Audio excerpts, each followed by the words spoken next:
Une demi-heure attendue et je suis très heureux de vous recevoir, Nicolas Offenstadt. Bonjour. Bonjour. Vous êtes historien, vous êtes membre du comité scientifique des commémorations de cette grande guerre de 14-18. Votre dernier livre sur les traces de la RDA, le pays disparu, chez Stock. Et ça tombe bien puisque nous sommes le 9 novembre et que le 9 novembre, le mur de Berlin est tombé et que le 9 novembre, il y a 80 ans, c'était la nuit de cristal. Et j'y reviendrai tout à l'heure, Nicolas Offenstadt. Mais j'ai plusieurs questions sur la Grande Guerre. D'abord, pourquoi appelle-t-on cette guerre de 14-18 la Grande Guerre ?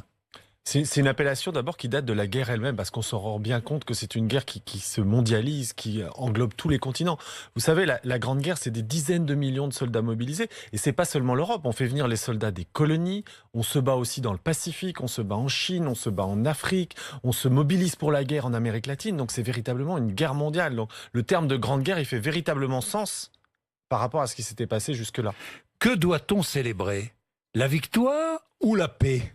Nicolas Offenstadt. D'abord, il faut rappeler qu'il y a toujours eu plusieurs mémoires de la Grande Guerre. Vous savez, c'est un tel événement que, évidemment, on peut regarder la Grande Guerre sous différents angles. Et d'ailleurs, tous les pays n'ont pas la même mémoire. Il y a des pays pour qui c'est la naissance de la nation. La Pologne est née de nouveau de la Grande Guerre. La Tchécoslovaquie est née de la guerre. Donc pour ces pays-là, et la Roumanie s'est agrandie. Donc ces pays-là voient la guerre comme une renaissance nationale. D'autres, évidemment, voient plutôt le deuil. Alors pour vous répondre, et j'évite pas la question, je me mettrai du point de vue des anciens combattants. Ceux qui sont revenus, les plus de 6 millions qui sont revenus en France dans les années à partir de 1918-1919. Eux pensaient que le 11 novembre, c'était d'abord la délivrance et la fin de la guerre, la fin de leur expérience. Oui. Donc pour eux, c'est la paix. C'est la paix. Ce jour-là, d'ailleurs, les soldats, lorsqu'ils apprennent, ne fêtent pas la victoire.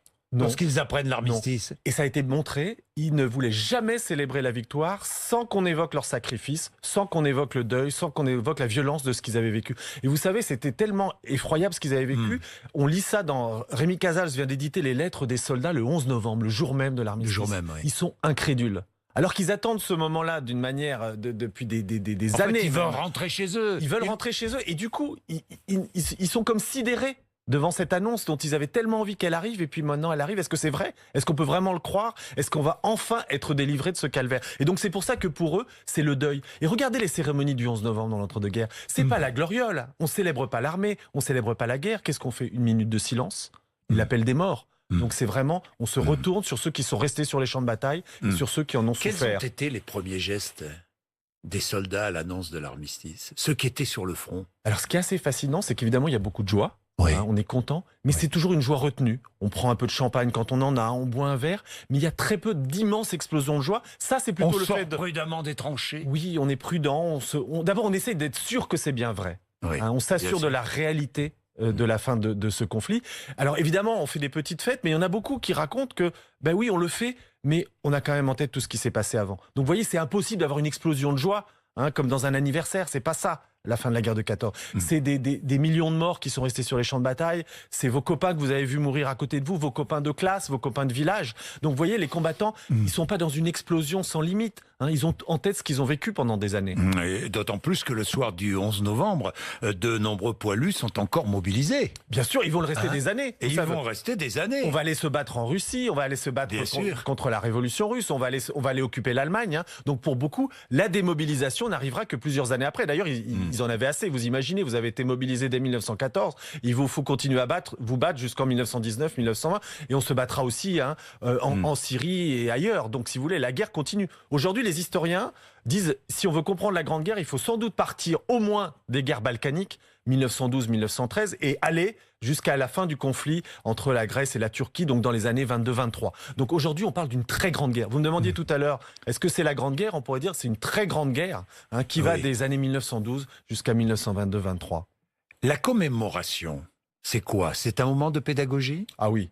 Avant tout. Oui. On dit les commémorations, ça sert à rien, on en a assez, il y en a trop. On accusait déjà François Hollande de passer son temps à commémorer parce qu'il avait été le président de 2014, donc commémoration de 1914 et 1944. Moi, je crois pas. Pourquoi ? D'abord parce que c'est un moment effectivement de pédagogie, c'est-à-dire que vous le voyez bien, les médias en parlent beaucoup, il y a énormément de numéros spéciaux qui sortent dans la presse régionale, il y a tout un ensemble d'historiens qui montent au front, si l'on peut dire, vous me passerez l'expression, pour expliquer la Grande Guerre. Donc c'est un moment de pédagogie. Et surtout, c'est beaucoup plus intéressant que ça, à mon sens, en France, c'est que les Français investissent eux-mêmes cette histoire-là. C'est pas seulement les historiens qui parlent du haut de la chair. Vous savez, la mission du centenaire, vous évoquiez mon appartenance à cette institution, on a labellisé plus de 6000 projets en France pendant le centenaire. Vous vous rendez compte ? Donc ça veut dire que c'est des milliers de Français qui, chaque semaine, organisent des expositions, des spectacles, l'entretien du patrimoine, l'entretien des monuments aux morts, qui organisent des conférences. Donc c'est une mémoire qui est vraiment vivante. Donc vous ne pouvez pas dire que ça sert à rien. Mais certains disent que c'est une instrumentalisation de l'histoire. Ça, c'est des commentaires politiciens ou pas, mais alors, certains le disent. Je vais vous répondre deux choses. D'abord, quand on parle de l'histoire au présent du point de vue politique, c'est toujours du présent. Oui, c'est pas un cours d'histoire. Quand le président de la République, on dit il a dit ça, mais on lui demande pas d'être historien, on lui demande de donner une interprétation pour la France aujourd'hui de la Grande Guerre. Alors ensuite, vous pouvez l'apprécier ou pas, vous pouvez dire non, j'aime pas la manière dont tel ou tel président évoque le passé. Mais une commémoration, il faut y insister, c'est du présent, c'est pas du passé. On parle de ce qu'on a envie de dire sur le passé. Vous faites des choix dans le passé. Si vous avez envie de parler de Jeanne d'Arc, c'est pas de la même chose si vous avez envie de parler de la Révolution française. Donc, une commémoration, c'est toujours un choix qu'on fait au présent. Donc, il n'y a pas à s'indigner de l'instrumentalisation. Donc, on marque l'événement au titre de la mémoire et au titre du présent, quoi. Au titre du présent avant tout. Au titre du présent. La seule chose où, comme citoyen, vous et moi, on peut discuter, c'est de dire est-ce que ce choix nous plaît ?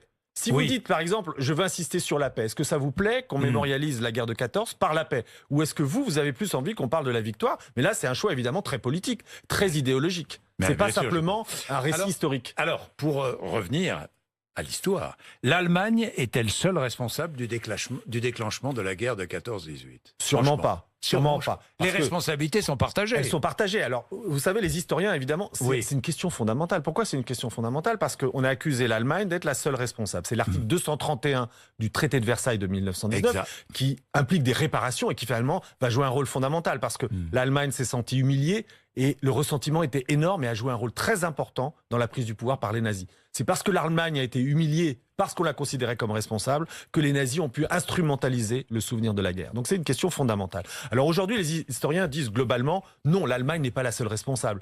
Tout le monde a une part de responsabilité. Et le vrai débat, c'est quelle part ? Est-ce que l'Allemagne a la plus grande part ? C'est ce que pensent certains. Mais la Russie aussi, qui a mobilisé très vite. Poincaré aussi, peut-être, a sa part de responsabilité, en n'ayant pas été assez ferme vis-à-vis de la Russie, en la freinant pas. Donc il y a des débats. Est-ce que Poincaré aurait pu freiner la Russie ? Est-ce que l'Angleterre aurait pu déclarer plus tôt qu'elle allait entrer en guerre ? Ça aurait peut-être freiné les Allemands de savoir que les Anglais allaient véritablement se décider. Donc vous voyez, c'est un débat sans fin depuis un siècle et il continue d'ailleurs. Alors quelle leçon de l'histoire ? Le nationalisme exacerbé à l'époque ? Oui, ça, il est évident que les instrumentalisations... Des affrontements nationaux qui ont joué un rôle important ? Oui, bien entendu. Les nationalistes sont une des causes majeures de la Grande Guerre. L'idée de dire qu'effectivement il y a des ennemis qu'il faut absolument arrêter. Et puis le sentiment peut-être toujours dangereux de croire qu'on a toujours la cause pour soi. Vous savez, ce qui est assez fascinant quand vous regardez les belligérants, c'est que tout le monde pensait avoir raison. Et quand on pense tous avoir raison, évidemment, du coup, ça aide pas à négocier. Pourquoi ? Alors vous allez me dire, oui, mais les Allemands, ils attaquent. Oui, ils attaquent en Belgique, ils attaquent en France. Mais vous savez pourquoi les Allemands pensaient qu'ils défendaient l'Allemagne ? Non. Ils défendaient l'Allemagne parce qu'ils pensaient qu'ils étaient encerclés. D'un côté, la Russie.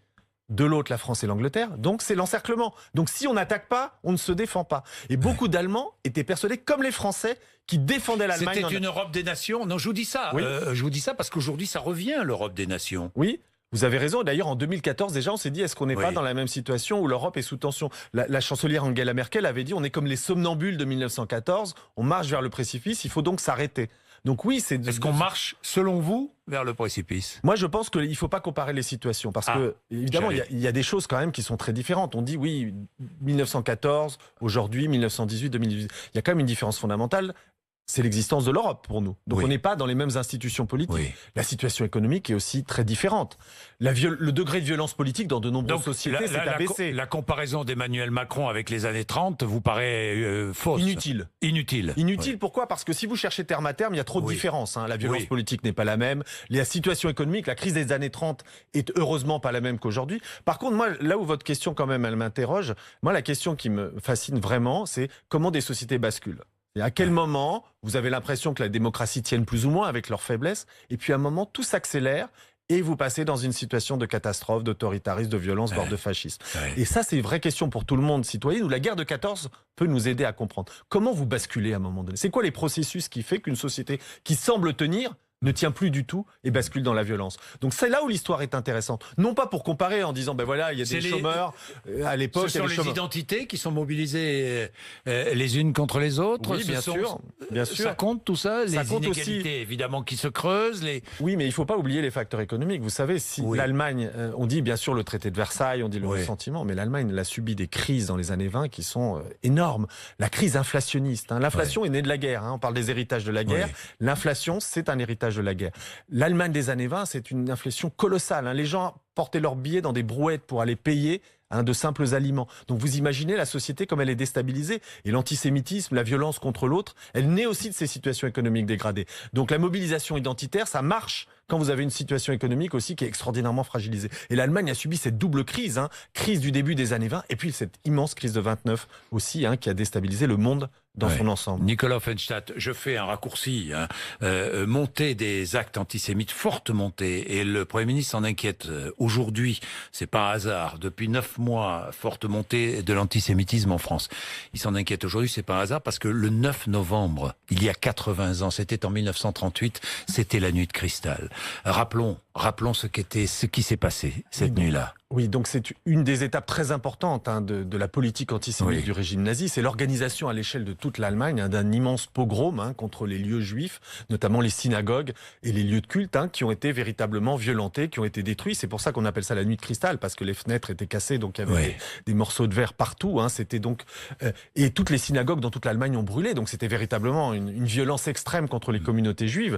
Et d'ailleurs aujourd'hui encore, c'est marqué dans le paysage allemand, parce que si vous connaissez un peu les villes allemandes, vous voyez que quasiment partout, ces synagogues ont disparu, on les a pas toujours reconstruites. Certaines oui, certaines ont survécu, mais pas beaucoup. Il y a surtout souvent une plaque. Donc si vous voulez, la nuit de cristal, elle est encore marquée dans le territoire allemand, parce que vous voyez dans toutes ces villes l'endroit où il y avait la synagogue, le lieu de culte, ou un lieu juif qui a disparu en 1938. Et les premières déportations. On n'est pas encore véritablement évidemment dans le processus. C'est la guerre qui va mener au processus d'extermination, mais c'est une étape fondamentale, dans l'exclusion des juifs de l'espace public allemand et dans la violence qui est exercée à leur encontre. Donc ce 9 novembre, effectivement. Et le 9 novembre. Oui, le 9 novembre, c'est aussi la chute du mur de Berlin, parce que le communisme est né. Est-ce que le communisme est né de la guerre de 14-18 ? Absolument. Le communisme est né du feu. Oui, d'ailleurs, il est né du feu. C'est pour ça que la guerre de 14 est la matrice du XXe siècle de ce point de vue-là. C'est pas uniquement pour les violences qu'elle a pu déchaîner par ailleurs, mais c'est parce que le communisme, qui a joué un rôle évidemment fondamental, est né de la réaction contre la guerre. Le communisme, un des éléments qui le caractérise, c'est le refus de la guerre, le refus de la violence. Pourquoi il a eu tant de succès à partir de 1917 et dans l'année suivante? Parce que ça incarnait, si vous voulez, l'abandon de la guerre et de la violence. Les socialistes, ils avaient trahi pour beaucoup de soldats. Ils avaient expliqué que l'Union sacrée, c'était très bien. Beaucoup avaient participé à la guerre. Et donc, ces gens qui nous avaient parlé de la paix avant 14, qui nous avaient parlé de la fraternité entre les classes, qu'est-ce qu'ils ont fait dès que la guerre s'est déclenchée? Ils ont suivi les gouvernements, ils y ont même participé. Donc, pour beaucoup, les socialistes avaient trahi l'idéal démocrate et l'idéal internationaliste. Donc, qui a repris le flambeau de la paix et de la fraternité entre les hommes? C'était les communistes. Donc, cette idée que le communisme, c'est la paix, c'est né de la guerre de 14-18. Et d'ailleurs, la Chine aussi, le communisme chinois qui joue un rôle si important pour notre XXe siècle, il est né de la guerre. C'est les frustrations nationales de la Chine qui ont donné, en quelque sorte, naissance au Parti communiste. Donc vous voyez, absolument, le communisme est né de cette guerre, du rejet de cette guerre aussi. Oui, et votre dernier livre sur les traces de la RDA, Le pays disparu, tombe à pic. Oui, c'est l'essai de réfléchir à ces héritages. Voilà, qu'est-ce qui reste de ces héritages? Qu'est-ce qui reste aujourd'hui dans l'Allemagne d'aujourd'hui? Et puis il y a quand même une troisième date, 9 novembre, la nuit de cristal, la chute du mur, mais c'est surtout la proclamation de la République. Voilà, mais oui. À Berlin. Mais oui. Au cœur de Berlin, au Parlement et au Palais.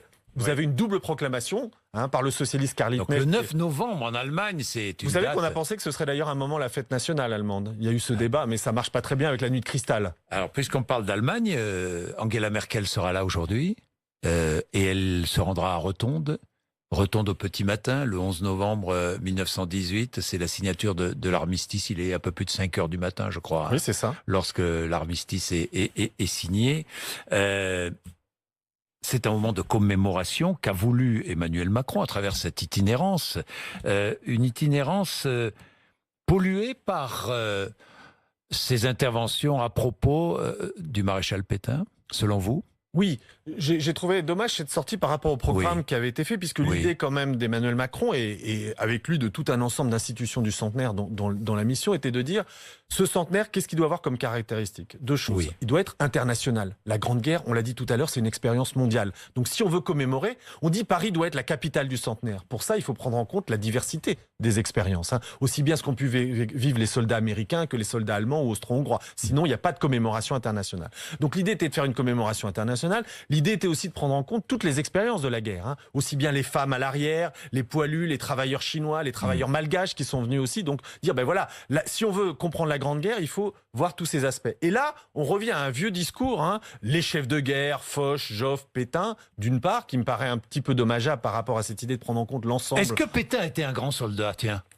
Ça se pose pas en ces termes. Aujourd'hui, comment ça se pose? Non, bien sûr qu'il a joué un rôle très important. Mais est-ce qu'il a été... Parce que certains contestent. Bien sûr, mais c'est contestable. On peut bien sûr discuter de la figure de Pétain. On peut discuter de son rôle à Verdun, qui a été très important. On peut discuter de son rôle à la tête des armées après, en 1917, lorsqu'il remplace Nivelle. D'ailleurs, souvent, il y a une légende rose qui en fait... Mais Pétain disait déjà, il faut trouver une solution avec l'Allemagne, parce que nous allons être battus. Il disait ça quand? À la fin 17, en décembre 1917. Oui, alors, sauf que la question qui se pose aujourd'hui, c'est est-ce qu'on peut, en France... évoquer la figure de Pétain en le dissociant du chef de l'État français, en le dissociant de la répression, en le dissociant de la politique antisémite du régime de Vichy. Donc c'est ça où il y a une forme d'hypocrisie. C'est-à-dire, oui, je vais vous parler de Pétain qui a dirigé l'armée française à Verdun. C'est exact, il a joué un rôle très important. Il a dirigé l'armée ensuite à partir de 1917. C'est exact, c'est aussi un rôle très important. Même s'il y a beaucoup de nuances sur son image et sur sa légende rose. Mais peu importe. La question, c'est que vous êtes dans l'espace public, vous faites de la mémoire. Je le disais tout à l'heure, c'est du présent. Et il me semble que c'est très difficile aujourd'hui, et on le voit bien, de dissocier les deux figures. Pétain aujourd'hui, et on le voit bien dans la réaction de la presse internationale, tout le monde voit bien le chef de l'État français. Donc il y a une forme d'hypocrisie à vouloir distinguer dans l'espace public. Les historiens le font. On ne cesse de parler du Pétain de 14-18. La question n'est pas là. La question, c'est que là, on fait de la mémoire. On fait un discours politique sur le présent. Et au présent, avez-vous envie de mettre en avant et de dire que Pétain est un grand soldat aujourd'hui dans l'espace public? C'est un choix qui me paraît discutable. Bien. Nicolas Offenstadt, dimanche, 80 chefs d'État et de gouvernement assisteront à la cérémonie du 11 novembre à l'Arc de Triomphe. C'est une volonté là du président de la République, mais plus largement de tous les belligérants. Ensuite, sommet pour la paix. Important, essentiel. Oui, alors c'est là où vous défendez le choix de... Ça, c'est un pur choix politique. Là, on n'est plus dans l'histoire. On n'est plus dans l'histoire. C'est un pur choix politique. C'est un pur choix politique qui n'a rien à voir avec la guerre de 14-18, si ce n'est qu'on peut penser que, quand même... Je crois, malgré la Seconde Guerre mondiale, que la Première Guerre a quand même délégitimé en partie la guerre. C'est-à-dire que c'est vraiment un moment où on se dit la guerre n'est pas un moyen de résoudre les conflits. Alors vous allez me dire, c'est paradoxal, il y a eu beaucoup de guerres depuis. Mais il me semble quand même... Et il y en a encore aujourd'hui, mais je pense quand même qu'il y a eu un recul de l'idée de la guerre comme quelque chose de légitime. Le pacifisme est immense, et on le comprend, 10 millions de morts, toutes les sociétés qui sont abîmées par la guerre, les gueules cassées, les veuves, les orphelins. Oui, si je donnais les chiffres. Un enfant sur 12 en 1918 qui n'a plus de père. Oui, ça fait plus d'1 million de pupilles de la nation. Donc cette guerre... 1 milliard d'obus tirés. Oui, donc cette violence incroyable. Et donc le pacifisme, quand même, a gagné en légitimité. Cette idée de dire qu'il faut arrêter d'utiliser la guerre. Et donc je crois quand même que ça joue un rôle, encore aujourd'hui, peut-être de manière atténuée, mais malgré tout. C'est pour ça qu'il est intéressant d'organiser ce sommet sur la paix qui fait plus sens à la limite que cette assemblée de chefs d'État. Si ça débouche sur des véritables discussions. Mais je vais vous dire, il y a quand même quelque chose qui est assez classique chez les chefs d'État depuis longtemps. C'est quoi le discours en France sur la guerre de 14 d'un chef d'État? L'horreur de la guerre, tout le monde le reconnaît.